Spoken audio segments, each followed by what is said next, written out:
Storm Floris is heading in across the UK for the start of next week. How unusual is it to have a summer storm? Well, not as unusual as you might think. In fact, we had at least one over the last few years, and that's partly because the sensitivity of the naming convention is really heightened in the summer months when, of course, you've got more people out and about, you've got more people doing day trips, you've got more events happening, you've got leaves on the trees, and you've got people camping. All of that means that when the winds are looking pretty strong, the impacts are potentially a lot higher. And that is partly why the Met Office have named a deep area of low pressure moving in for the back end of the weekend and into next week as Storm Floris. Let's have a look at what's going on. You can see that at the moment we've got high pressure stretching in across the UK, which has given a relatively settled end to the week. But if we run that sequence over the next few days, first of all, we've got a bit of rain moving in the back end of Sunday night, and then there is Storm Floris, which is just a really deep area of low pressure that zooms across the UK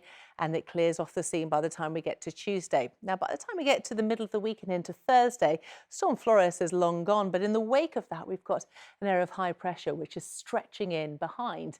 Now, because a Storm Floris, which is essentially just a really deep area of low pressure, which we have named, has been so significant, it's actually encouraged high pressure to really develop and expand towards the south of us. So really, although we have to put up with 24 or so hours of wet and windy weather, the payoff for that is the fact that we get some much better weather off the back of it. So really from Wednesday, Thursday, Friday onwards, certainly across more southern parts, we get some really lovely conditions starting to build.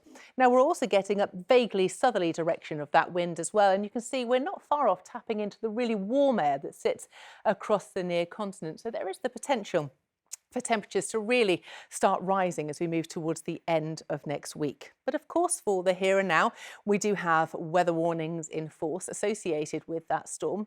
And as you can see, it's mostly sitting across the northern parts of the UK. It's going to be windy for everybody, but the warning area as it stands is here across the northern parts of the UK. The potential, of course, for this to be escalated, maybe to an amber weather warning as well, and gusts of up to 85 miles an hour. If you are out and about on the roads, of course, as I say, the trees are in full leaf at the moment, so there's much more for the wind to hit against. Not much in the way of rain, I don't think. It is really very much a wind feature, but we've got some very strong gusts expected, particularly there towards more northern parts of Scotland, which is definitely worth bearing in mind if you are out and about in the early part of next week. And as I say, as it stands, those weather warnings are in force from 6 a.m. on Monday to 6 a.m. on Tuesday. But as always, it's really worth keeping up to date with this developing situation for the very latest where you are.